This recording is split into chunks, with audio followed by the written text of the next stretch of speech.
Why don't we give a big warm welcome to Dr. Michael Greger!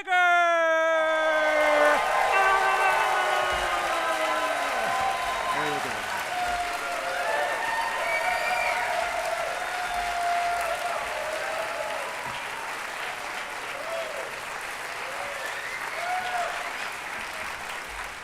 Surely if there was some safe, simple, side effect-free solution to the obesity epidemic, we would know about it by now, right?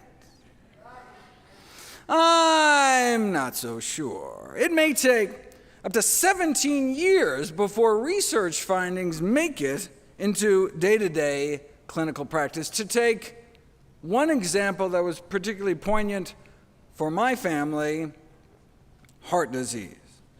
Decades ago, Dr. Dean Ornish and colleagues published evidence in one of the most prestigious medical journals in the world that our leading cause of death could be reversed with diet and lifestyle changes alone, yet hardly anything changed. Even now, hundreds of thousands of Americans continue to needlessly die from what we learned decades ago was a reversible disease. In fact, I'd seen it with my own eyes. My grandmother was cured of her end-stage heart disease by one of Dean's predecessors, Nathan Pritikin, using similar methods. So if effectively the cure to our number one killer of men and women could get lost down some rabbit hole and ignored, what else might there be in the medical literature that could help my patients, but just didn't have a corporate budget driving its promotion? Well, I made it my life's mission to find out. That's why I became a doctor in the first place and why I started my nonprofit site, nutritionfacts.org. Everything on the website is free. There are no ads, no corporate sponsorships, strictly non-commercial, not selling anything, just put it up as a public service, as a labor of love, as a tribute to my grandmother.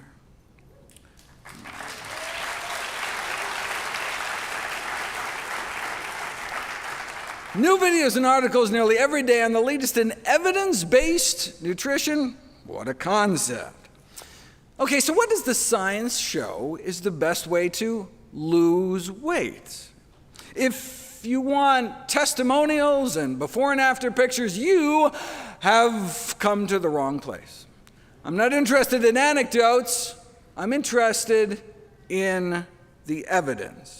When it comes to making decisions as life and death important as the health and well-being of yourself and your family, there's really only one question. What does the best available balance of evidence show right now? The problem is that even just sticking to the peer-reviewed medical literature is not enough, as false and scientifically misleading, unsupported beliefs about obesity are pervasive, even in scientific journals. The only way to get at the truth, though, then, is to dive deep into the primary literature and read all the original studies themselves, but who's got time for that? There are more than 500,000 scientific papers on obesity, with 100 new ones published every day. Even researchers in the field might not be able to keep track beyond their narrow domain. But that's what we do at nutritionfacts.org. We comb through tens of thousands of studies a year, so you don't have to. Very nice.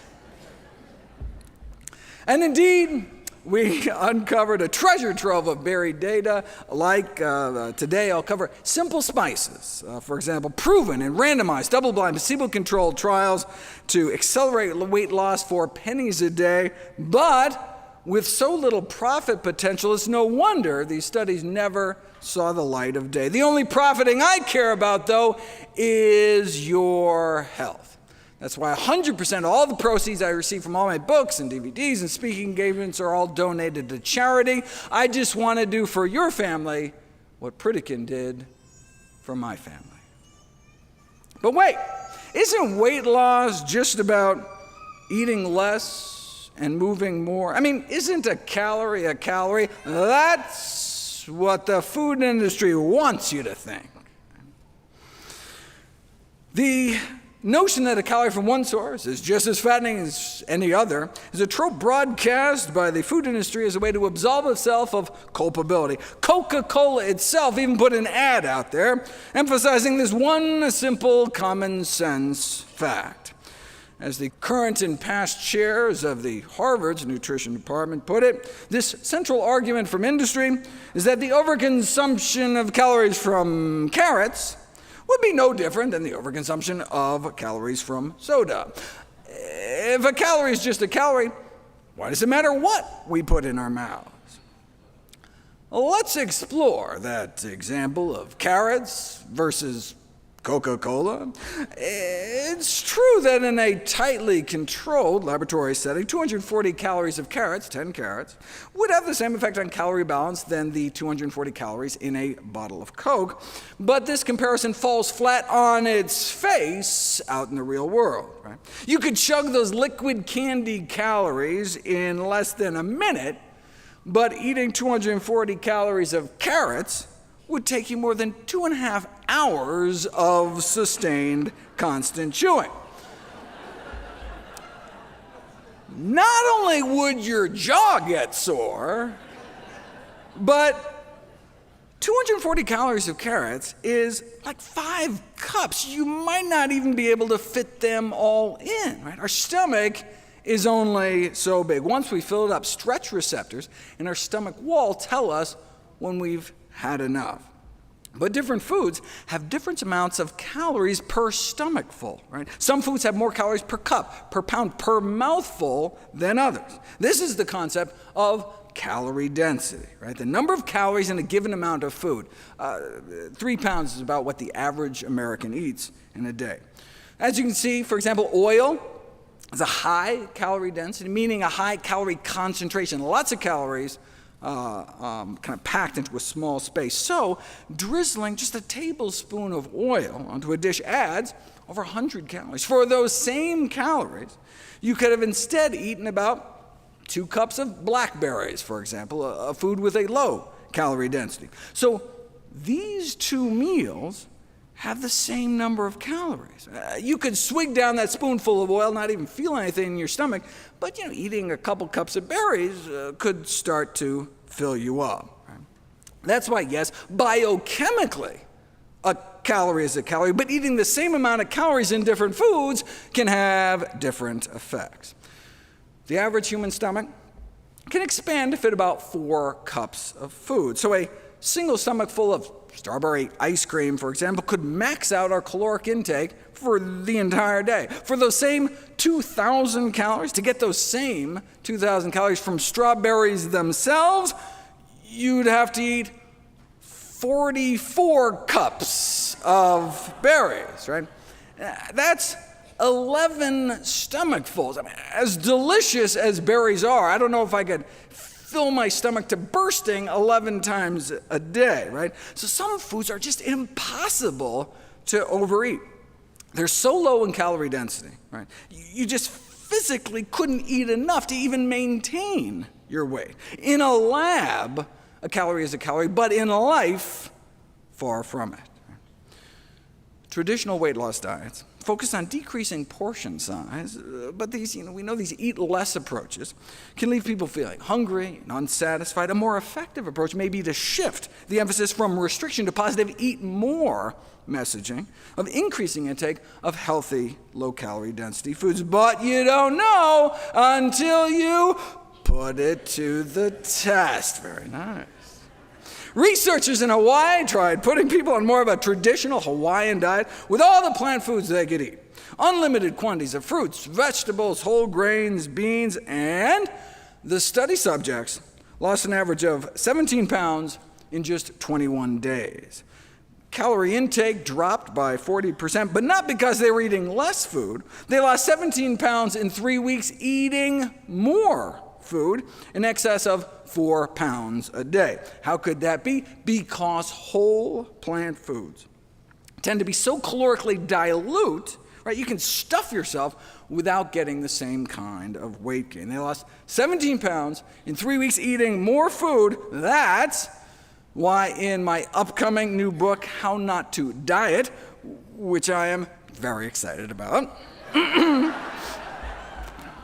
That's why low in calorie density is on my list of the 17 ingredients for an ideal weight loss diet. As noted before, Americans appear to average about 3 pounds of food a day. So if you stuck with mostly these foods, right, you can see how you can eat more food and still shed pounds. Right? A landmark study set to be published next month found that even when presented with the same number of calories and the same salt, sugar, fat, fiber, and protein, processed foods led to weight gain, 2 pounds gained over 2 weeks, and unprocessed foods led to weight loss, 2 pounds down in the same 2 weeks. Here's one of their processed food meals, which is probably healthier, actually, than what most people eat. Non-fat Greek yogurt, baked potato chips, sugar-free diet lemonade with a turkey sandwich has the same number of calories as this, with the unprocessed meal food folks were eating, a kind of a Southwest entree salad, black beans, avocados, nuts. See, that's the calorie density effect. Same calories, but there's just more food. No wonder it satisfied their hunger, and they ended up 4 pounds lighter in 2 weeks eating more food. So how can you decrease the calorie density of your diet? Well, just a quick peek at the two extremes should suggest two methods. Abandon added fats and add abandoned vegetables. Method number one, covertly put people on a relatively low-fat diet. They tend to lose body fat every day, even though they can eat as much as they want. But if you instead give those same people the same meals, but this time sneak in enough extra fats and oils to change it to a high-fat diet, they gain body fat every day. In fact, in a famous prison experiment in Vermont, lean inmates were overfed up to 10,000 calories a day to try to experimentally make them fat. This turned out to be surprisingly difficult. Most started dreading breakfast and involuntarily threw it up. The researchers learned how difficult it was to have people gain weight on purpose unless you feed them lots of fat. To get prisoners to gain 30 pounds on a regular diet, it took about 140,000 excess calories per a certain amount of body surface area. To get the same 30-pound weight gain just by adding fat to their diets, all they had to do was feed them about an extra 40,000 extra calories. When the extra calories were in the form of straight fat, it took as many as 100,000 fewer calories to gain the same amount of weight. A calorie is not a calorie. It depends on what you eat. In this case, lowering fat content effectively made up to 100,000 calories disappear. That's why low in added fat is on my list of ideal weight loss ingredients as well. There are, however, two important exceptions. Processed foods with reduced fat claims are often so packed with sugar that they can have the same number of calories as a higher fat product. Right? Snackwell's fat-free cookies, for example, at 1,700 calories per pound, are as calorie dense as a cheese Danish. The other exception to the low-fat rule is that vegetables are so calorically dilute that even a high-fat veggie dish, like some oily broccoli with garlic sauce or something, tends to be less calorie dense overall, which brings us to the second strategy for lowering calorie density. Instead of sneaking out fat, sneak in vegetables. The biggest influence on calorie density is not fat, but water content. Since water adds weight and bulk without adding calories, the most calorie-dense foods and the most calorie-dense diets tend to be those that are dry. Some vegetables, on the other hand, are more than 95% water. And not just, iceberg lettuce. Cucumbers, celery, turnips, cooked Napa cabbage, bok choy, summer squash, zucchini, bean sprouts, and bamboo shoots can top out at 95% water. They're basically just water in vegetable form, right? A big bowl of water-rich vegetables is practically just a big bowl of trapped water. Right? The effect on calorie density is so dramatic, the food industry wants in on the action. They figured they could use nanotechnology to structure a solid processed food similar to a celery stalk with self-assembled water-filled nanocells or nanotubes. No need, as Mother Nature beat you to it. When dozens of foods, common foods, pitted head-to-head for their ability to satiate appetites for hours, the characteristic most predictive was not how little fat or how much protein it had, but how much water it had. That was the number one predictor of how filling a food is. That's why high in water-rich foods is on my list too. Water-rich foods like vegetables, topping the charts, with most more than 90% water by weight, followed by most fresh fruit, coming in around the 80s. Starchier vegetables, whole grains, and canned beans are mostly 70s, meaning 3/4 of their weight, pure water. In general, when it comes to water-rich foods, most whole plant foods float towards the top, most animal foods fall somewhere in the middle, and most processed foods sink to the bottom. In a famous series of experiments, researchers at Penn State decided to put water-rich vegetables to the test. Study subjects were served pasta and told to eat as much or as little as they'd like, and on average they consumed about 900 calories of pasta.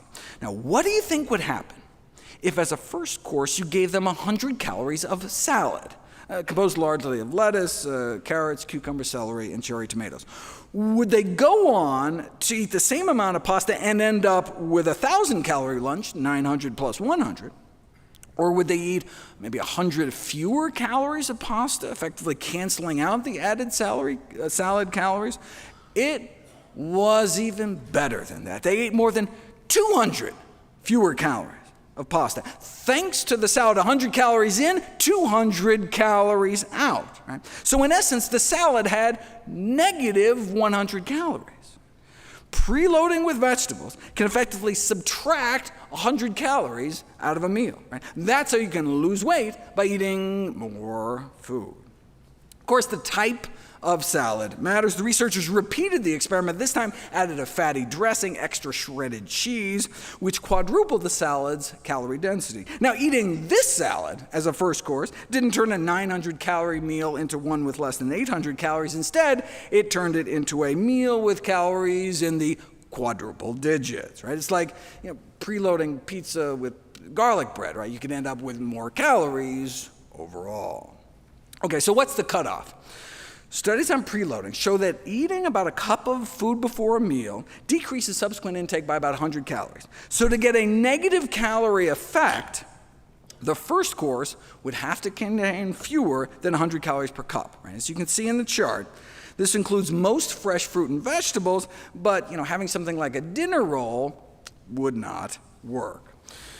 But hey, give people a large apple to eat before that same pasta meal, and rather than consuming 200 calories less, it was more like 300 calories less. So, how many calories does an apple have?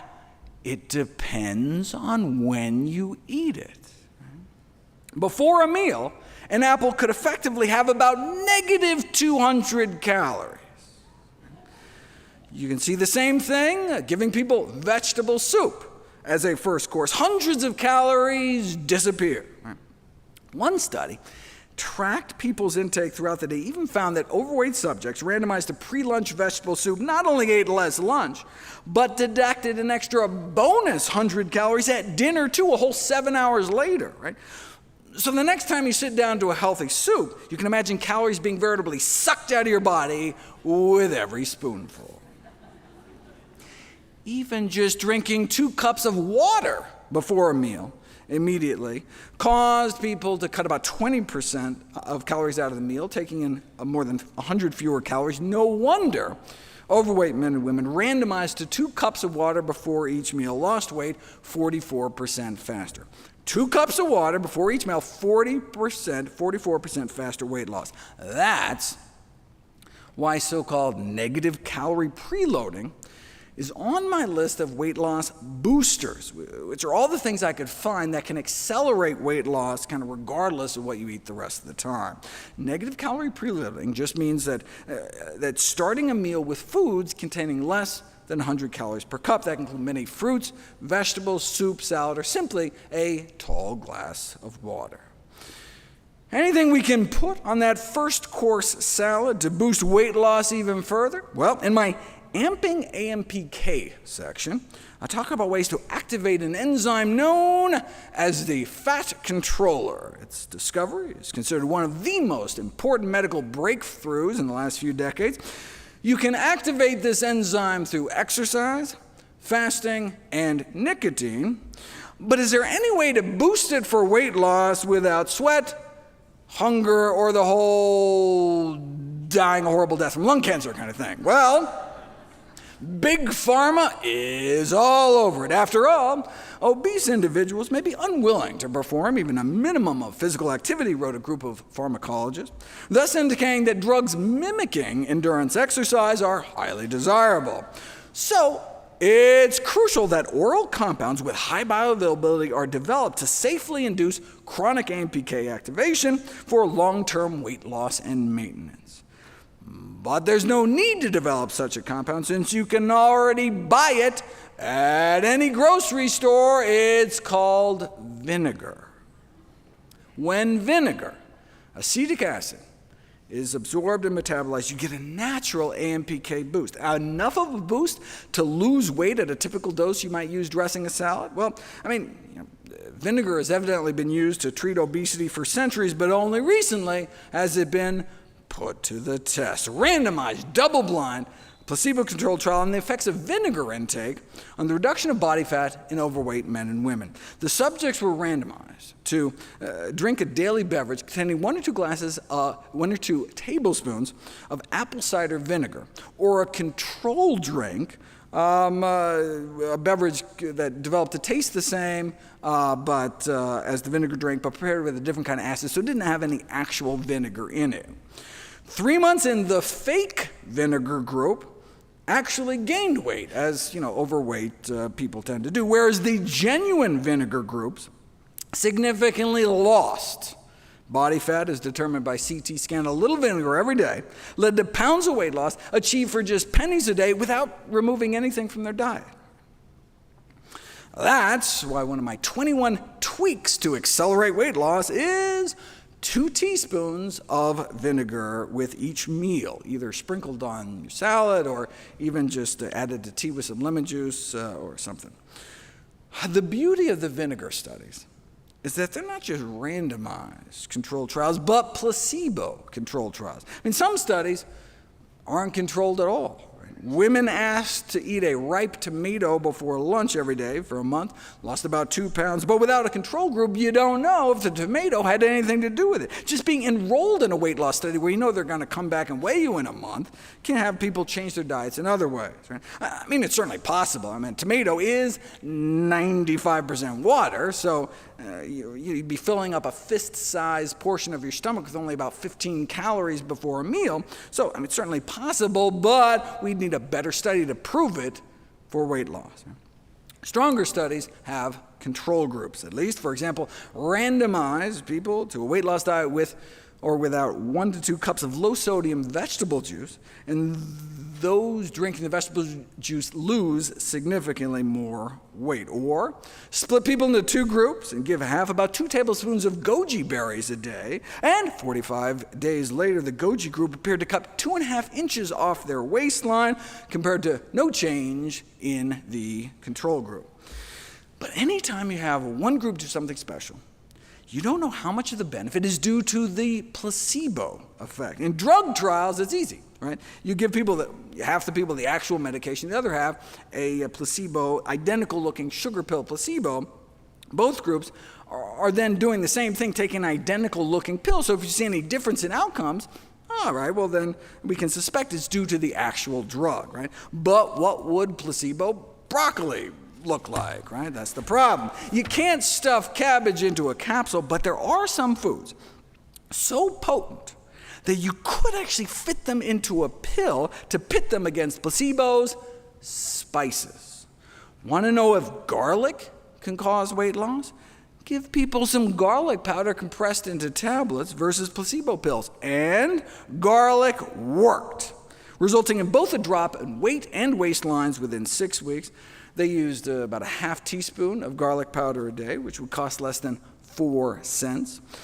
4 cents too steep? How about 2 cents a day? A quarter teaspoon of garlic powder a day. About 100 overweight men and women randomized a quarter teaspoon worth of garlic powder a day or placebo, and those unknowingly taking that 2 cents worth of garlic powder a day lost about 6 pounds of straight body fat over the next 15 weeks.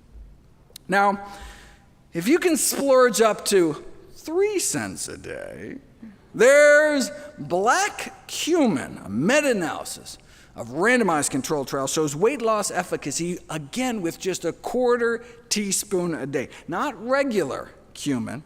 This is a completely different spice known as black cumin. You say, well, what is black cumin? You obviously haven't been reading your Bibles. Described as a miracle herb, besides the weight loss, there are randomized controlled trials showing daily black cumin consumption significantly improves cholesterol and triglycerides, significantly improves blood pressure and blood sugar control. But I use it just because it tastes good. I just put black cumin seeds in a pepper grinder and grind it like pepper. With more than 1,000 papers published in the medical literature on black cumin, some reporting extraordinary results like dropping cholesterol levels as much as a statin drug. Why don't we hear more about it? Why weren't we taught about it in medical school? Right? Presumably because there's no profit motive, right? Black cumin is just a common natural spice, right? You're not going to thrill your stockholders selling something that you can't patent that costs 3 cents a day. Or you can use regular cumin, the second most common popular spice on earth. Those randomized a half of a teaspoon at both lunch and dinner over 3 months, lost 4 more pounds and an extra inch off their waist, found comparable to the obesity drug known as Orlistat. That's the anal leakage drug you may have heard about. Though the drug company evidently prefers the term fecal spotting to describe the rectal discharge it causes. The drug company's website offered some helpful tips, though. It's probably a smart idea to wear dark pants and bring a change of clothes with you to work. You know, just in case their drug causes you to crap your pants at work. I think I'll stick with the cumin. Cayenne pepper can counteract the metabolic slowing that accompanies weight loss and accelerate fat burning as a bonus. Ginger powder, over a dozen randomized controlled trials starting at just a quarter teaspoon of ground ginger a day, showing significantly decreased body weight at just pennies a day, proven in placebo-controlled trials to work, but you probably never heard about any of this because they can't make enough profit. Don't get me started. Let me go back to the Coke versus carrots example. A calorie is not a calorie because drinking this is not the same as eating this. But even if you consume the same number of calories, chewed for hours to pack in all those carrots, a calorie may still not be a calorie because it's not what you eat, it's what you absorb. And as anyone who's ever eaten corn can tell you, some bits of vegetable matter can pass right through you. A calorie may still be a calorie circling your toilet bowl, but flush calories aren't going to make it onto your hips. Right? That's where fiber comes in. If you bump people's fiber intake up, even to just the recommended minimum daily intake, they start losing weight because they experience about a 10% drop in daily caloric intake. Why should more fiber mean fewer calories? Well, of course, first it adds bulk without adding calories. Cold-pressed apple juice, for example, is basically just apples minus fiber, and you could chug that, chug a bottle of juice in a couple of seconds. But, to get the same number of calories, you would have to eat about 5 cups of apple slices, and that's the difference fiber can make. But it's not just a calorie density thing. Imagine what happens next, right? The apple juice would get rapidly absorbed as soon as it's spilled out of your stomach into your gut, right? Spike your blood sugars, whereas the sugar trapped in the mass of chewed apple slices would be absorbed more slowly along the length of your intestines, right? Nutrients can only be absorbed when they physically come in contact with the side of your intestine, with your gut wall, right? Now, fiber never gets absorbed, right? So it can act as a carrier to dilute or even eliminate calories out the other end. And fiber doesn't just trap sugars, it acts as a fat and starch blocker too. Those on the standard American diet lose about 5% of their calories through their waste every day. But on a higher fiber diet, we double that. It's not what you eat, but what you absorb. So you can lose weight on a high-fiber diet eating the exact same number of calories simply because some of those calories get trapped, get flushed down the toilet, and never make it into our system. And it's not just the calories in the high-fiber foods themselves that are less available. High-fiber foods trap calories across the board, right? So eat a Twinkie on a high-fiber diet and you absorb fewer Twinkie calories. It's like every calorie label you look at gets instantly discounted when you're eating lots of fiber-rich foods, which is why it makes it onto my list. My section on other fat-blocking foods starts out with a command to eat your thylakoids doctor's orders. What on earth is a thylakoid? Just the source of nearly all known life and the oxygen we breathe. No biggie.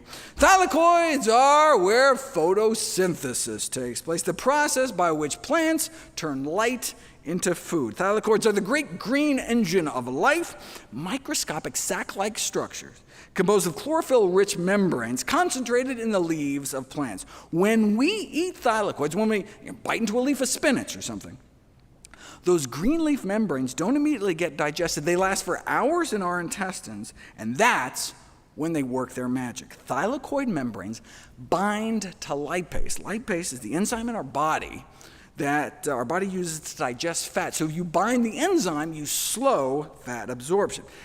But if all the fat is eventually absorbed, what's the benefit? Location, location, location. There's a phenomenon known as the ileal brake. The ileum is the last part of the small intestine before it dumps into your colon.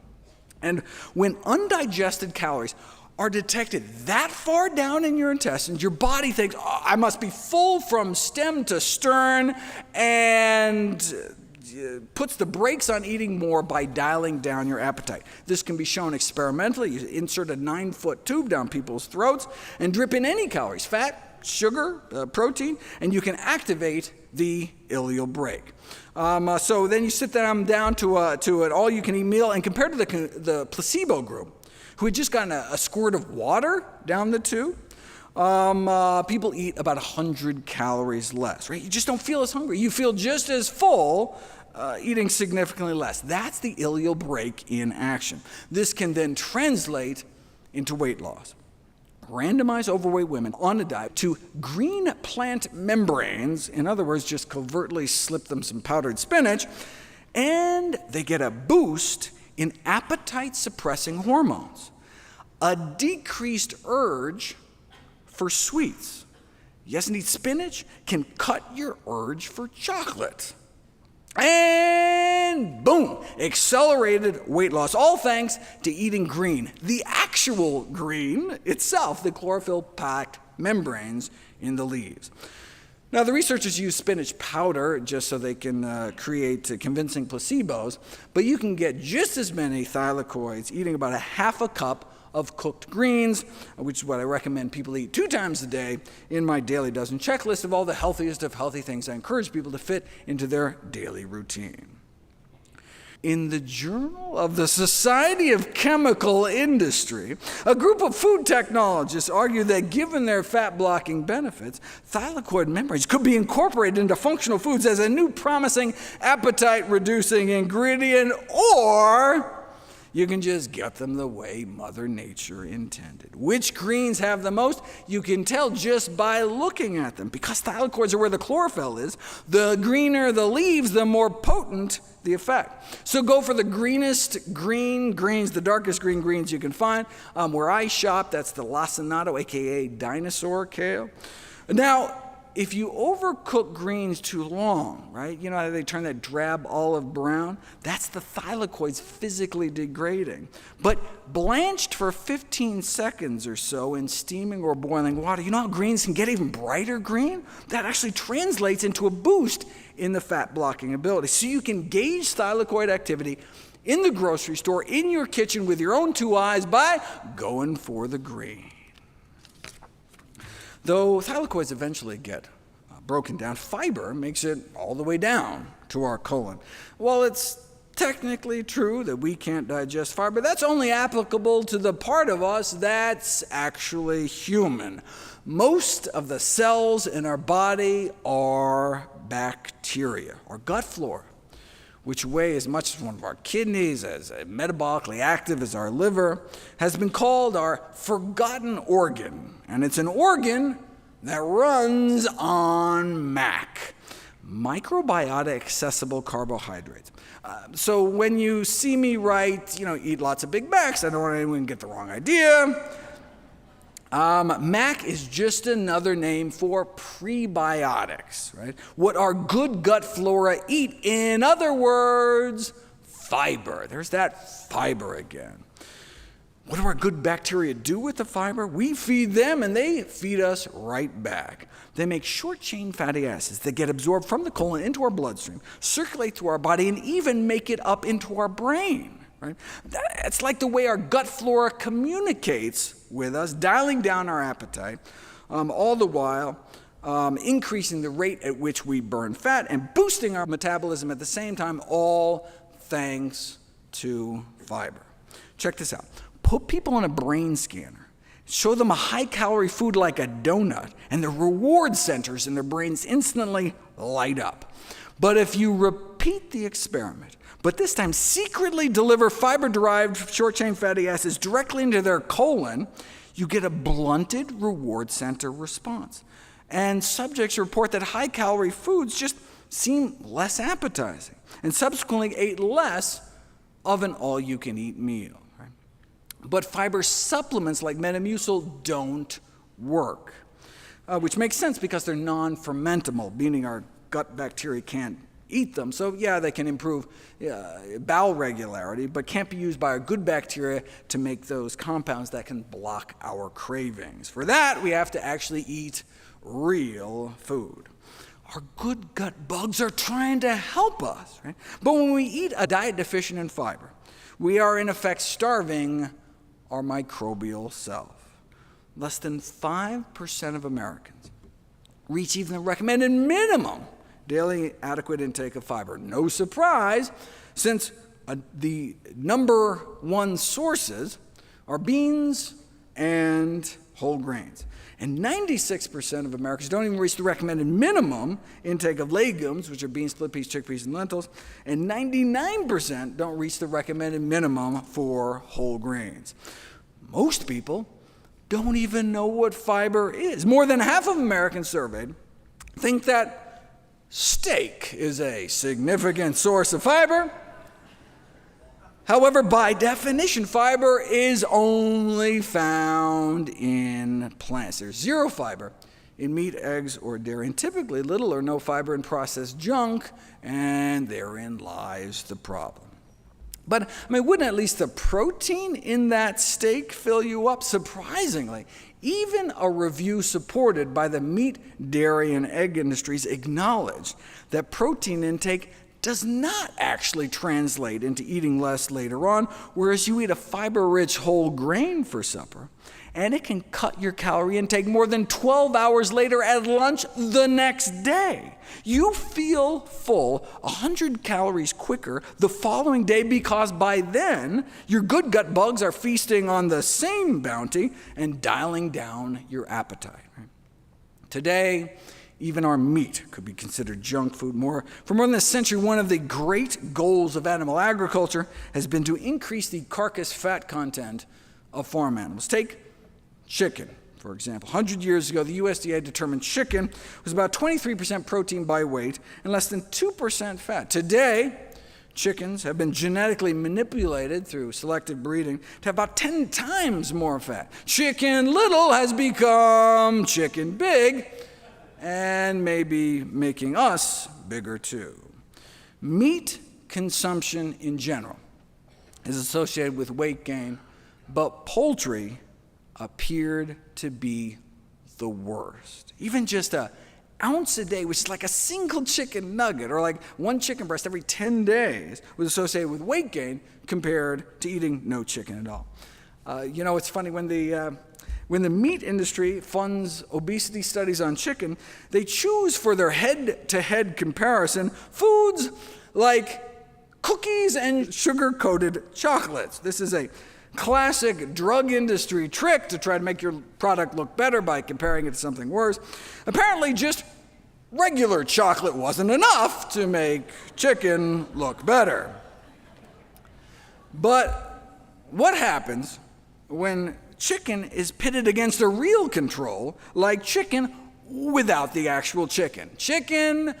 Chickens out. Both soy-based proteins and corn, which is a plant-based meat made from the mushroom kingdom, were found to have stronger satiating qualities than chicken. Feed people a chicken and rice lunch, and 4.5 hours later, they'd eat 18% more of a dinner buffet than had they instead been given a chicken-free chicken and rice lunch. These findings are consistent with childhood obesity research that found that meat consumption seemed to double the odds of school children becoming overweight compared to the consumption of plant-based meat products. Whole food sources of plant protein, such as beans, did even better, though, associated with cutting in half the odds of becoming overweight. So that's why I consider these kinds of plant-based meats more of a useful stepping stone towards a healthier diet rather than the kind of end game goal ideal. Part of the reason plant-based meats may be less fattening is they cause less of an insulin spike. A meat-free chicken like corn causes up to 41% less of an immediate insulin reaction. It turns out animal protein causes almost exactly as much insulin release as pure sugar. Just adding some egg whites to your diet can increase insulin output as much as 60% within 4 days. And fish may be even worse. Why would adding tuna to mashed potatoes spike up insulin levels, but adding broccoli instead cut the insulin response by about 40%? It's not the fiber, since giving the same amount of broccoli fiber alone provided no significant benefit. So why does animal protein make things worse, but plant protein make things better? Plant proteins tend to be lower in the branched chain amino acids, which are associated with insulin resistance, the cause of type 2 diabetes. You can show this experimentally. Give some vegans branched chain amino acids, you can make them as insulin resistant as omnivores, or take some omnivores and put them even through a 48-hour vegan diet challenge, and within 2 days, you can see the opposite, significant improvements in metabolic health. Why? Because decreased consumption of branched chain amino acids improves metabolic health. Check this out. Those randomized to restrict their protein intake were averaging literally hundreds more calories a day, so they should have become fatter, right? But no, they actually lost more body fat. Restricting their protein enabled them to eat more calories, while at the same time they lost more weight, more calories, yet a loss in body fat. And this magic protein restriction, they were just having people eat the recommended amount of protein. So maybe they should have just called this group the normal protein group, or the recommended protein group, and the group that was eating more typical American protein levels and suffering because of it, the excess protein group. given the metabolic harms of excess branched-chain amino acid exposure, leaders in the field have suggested the invention of drugs to block their absorption, to promote metabolic health and treat diabetes and obesity without reducing caloric intake.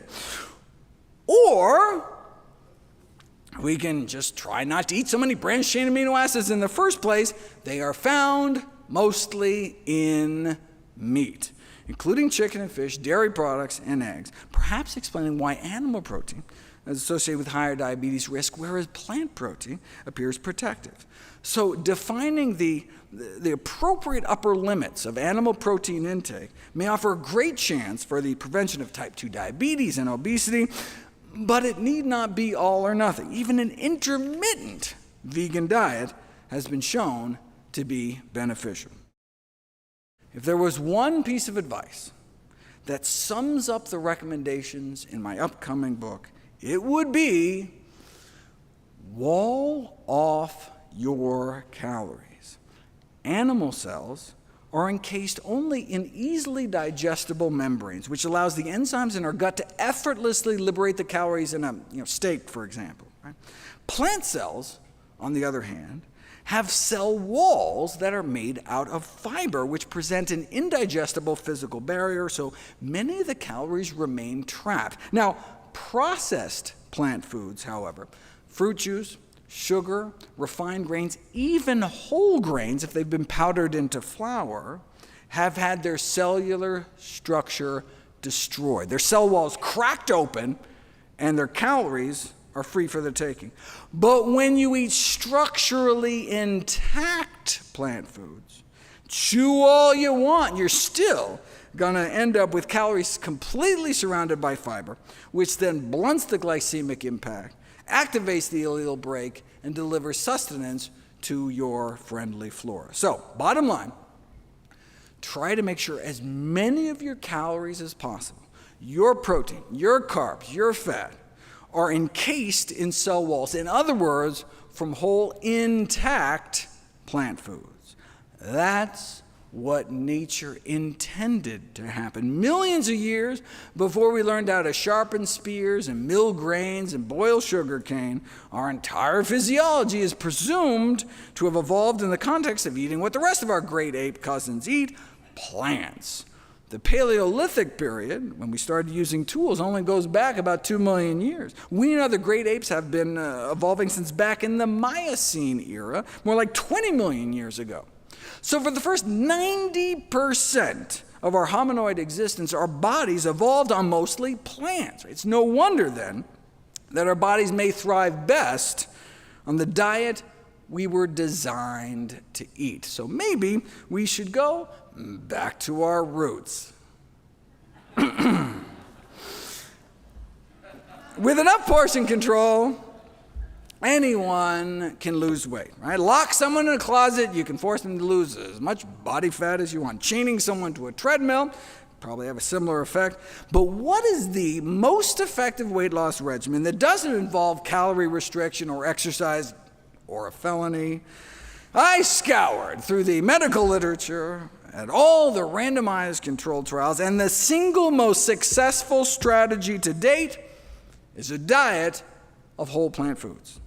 The single most effective weight loss intervention like that ever published in the peer-reviewed medical literature, a whole food, plant-based diet. That works better than anything else studied to date, and no wonder, given what we just learned about fiber and branched-chain amino acids and all that. Okay. Now, I mean, we've known for more than 40 years that those eating predominantly plant-based diets weigh on average about 30 pounds less than the general population, but you don't know if it's the diet itself until you put it to the test. In 2017, a group of New Zealand researchers published the Broad Study, a 12-week randomized controlled trial in the poorest region of the country with the highest obesity rates.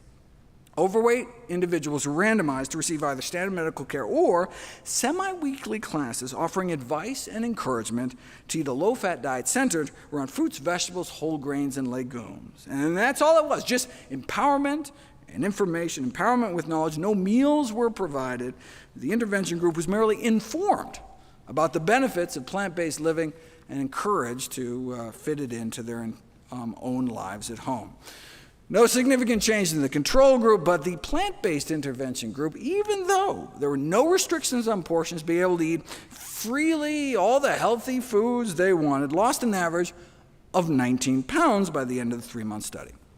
19 pounds, it's a kind of respectable weight loss, but what happened next, right? At the end of those 12 weeks, class was dismissed and no more instruction was given.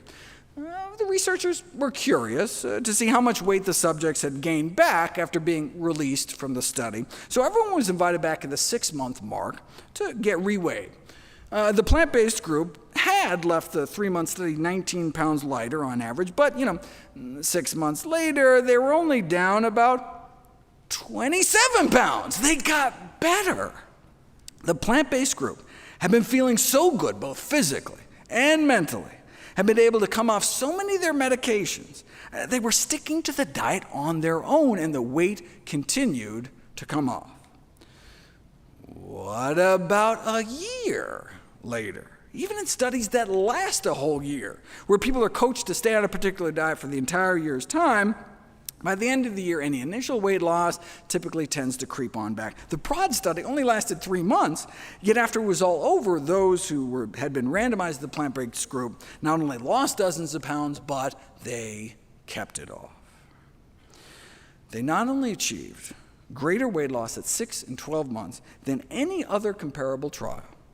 That was months after the study had already ended. Right? A whole food plant-based diet achieved the greatest weight loss ever recorded compared to any other such intervention published in the scientific literature. You can read the record-breaking study yourself for free in full at nature.com/articles/NUTD2173, or you can just point your phone camera up at the screen and pick off the QR code.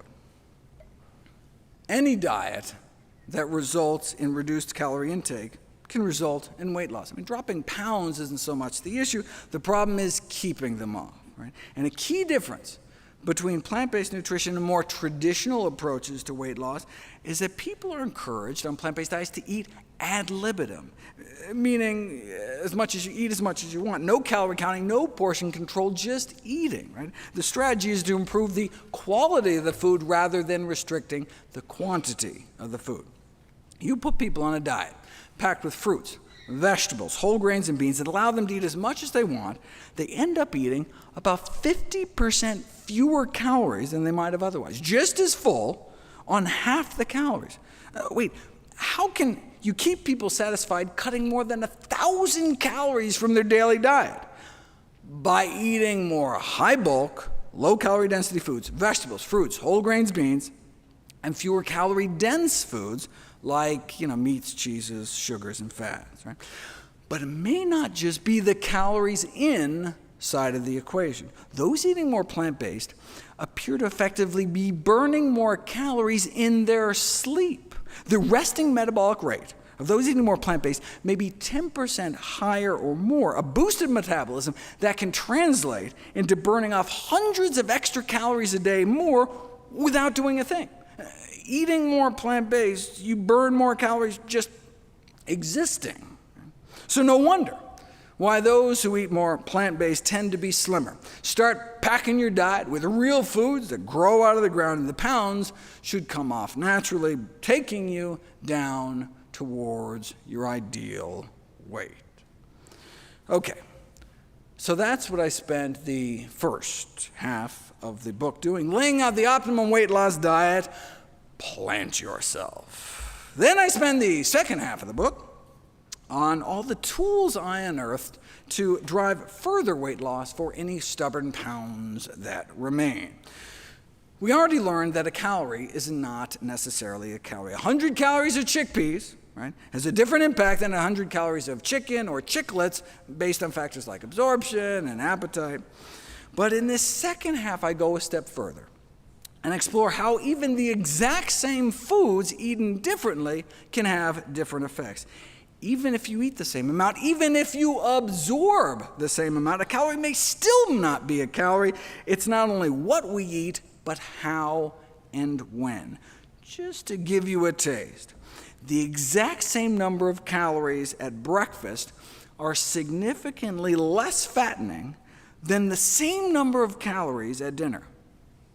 What? I mean, that's just mind-blowing, right? Same calories, different weight loss. A diet with a bigger breakfast causes more weight loss than the same diet with a bigger dinner. So my recommendation to stop eating after 7 p.m. is not just because, I'm afraid people are mindlessly snacking on the couch or something. The same snack at night is literally more fattening than eating the exact same snack during the daytime.